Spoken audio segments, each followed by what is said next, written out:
Tinapay mula sa langit. A daily morning devotion with CRC Family.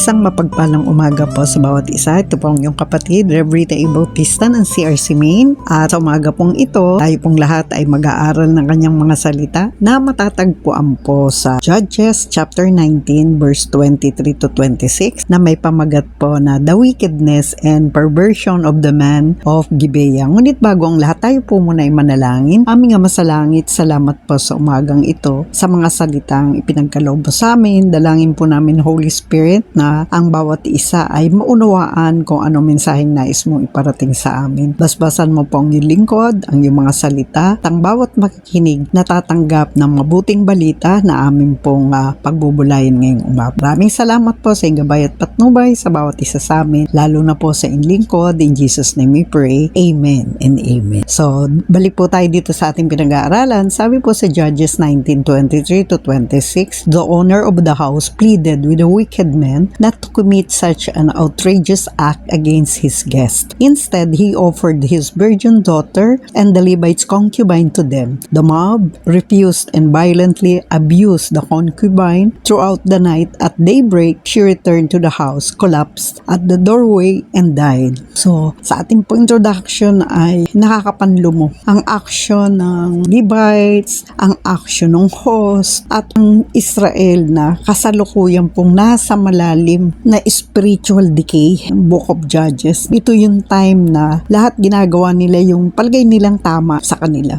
Dahil nireject nila ang God's authority, absolute talaga standard ng righteousness ay wala. Inabandon nila yung katotohanan mula sa Panginoon. Kaya yung mga kasalanan ay naging normal na sa kanila. Wala ng justice, wala ng pagmamahal. Kumbaga lahat naglaho na. At ang pinakamahirap pa dito ay kumbaga ang puso nila ay hardened heart na. Wala na silang pakialam kung ano yung mabuti at masama. At dito sa ating pag-aaralan, may mga key points ako na tingnan natin kung paano natin mauunawaan sa ngayong panahon natin at sa mga nagdaang panahon ng Israel. So yung host dito ay protektahan niya yung male guest niya. Base yun sa kostumbre nila or yung kanilang pamantayan noon na kapag sila itumanggap ng guest ay ito ay sacred or banal na duty ng isang tumatanggap. Dahil nung panahon na yun, ang ancient Near East ay ang host ay nagpoprotekto sa guest niya dahil nakarely siya doon sa cultural expectation doon kesa doon sa righteousness ng Panginoon as sa standard ng Diyos. Sa tingin nila, sa ginagawa nila, okay sa Diyos yun, pero hindi. Dahil anumang paatakaran nila or anuman yung kanilang hospitality, anuman yung kostumbre or nakasanayan nilang kaugalian nila ay hindi makapagpapalit yun sa obedience sa Panginoon. Pangalawa, yung host, inoffer niya yung anak niya. Walang konsiderasyon itong host na ito. Pati yung crowd ay kinatakutan niya. Kaya pati yung concubine ng Levites ay binigay niya sa crowd. So makikita natin dito yung takot, yung kawalan ng hustisya, yung walang pagpapahalaga dun sa dalawang babae. At ito namang Levites na turingan na nasa mataas na religious leader, pinamigay niya yung kanyang concubine. Hinayaan niya ito naman tatay. Hindi niya inalintana yung anak kasi nung panahon ngayon, ang tingin nila doon sa useless yung mga babae. Mababa ang pagtingin nila sa mga babae. So pareho itong dalawang lalaki itong host na ito at saka yung Levites walang puso. Ito nagpapakita ng panahon na yun ay talagang sobrang kawawa yung mga babae noon. Yung corruption napakalaki. Yung mga inosente hindi maipagtanggol yung sarili. Imbis na itong host ay magsakripisyo para doon sa kanyang anak hindi ginawa. Mas mahalaga sa kanya yung reputasyon or mapulpil nila yung cultural obligation. Ang Levites ay pinush niya yung concubine niya, no? Instead na ipagtanggol niya, iniligtas niya yung kanyang sarili. Imbis siya yung maglakas ng loob, ipagtanggol niya yung kanyang concubine, niligtas niya yung sarili niya. Selfish decision, no?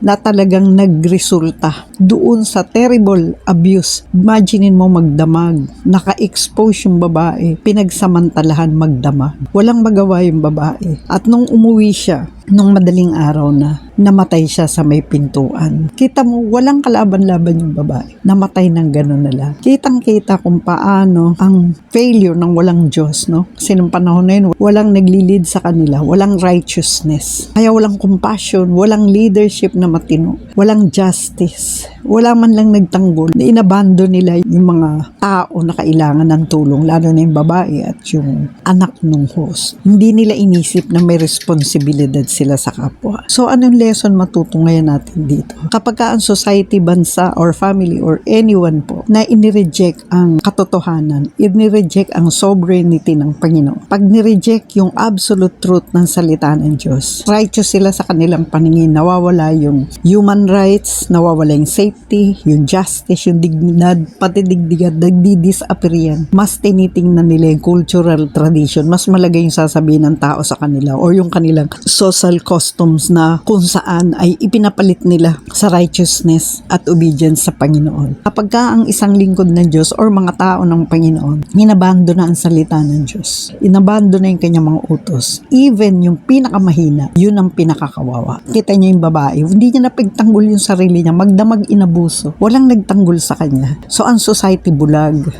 walang puso, walang pagpapasakop, talagang moral decay, moral and spiritual decay. So sa atin nakikita natin ito ngayon sa ating bansa. May nire-rape, may mga addict, may mga pinapatay. Nakaka-experience tayo ngayon ng mga taong hindi mo inaasahan. Bigla na lang sasaksakin o hold upin. Ganon din sa panahon nila na talagang punong-puno ng kaguluhan. At dito ay pinapakita na hindi lamang ito basta passage or historical account ng isang kalunos-lunos na trahedya. Ito ay salamin ng isang lugar, isang bansa. Humanity, yung simple condition ng tao o bansa na malayo sa Diyos. No? Wala sa Diyos. Kasi nung time na yun, walang king sa Israel. Kaya lahat ng mabuti sa paningin, yun yung ginagawa nila. Nireject nila yung sovereignty ng God. So, mayroong gulo, may chaos, may injustice, may violence, may patayan. So, nakikita natin ngayon yan. Hindi tayo bulag, nakikita natin lahat ng pangyayari.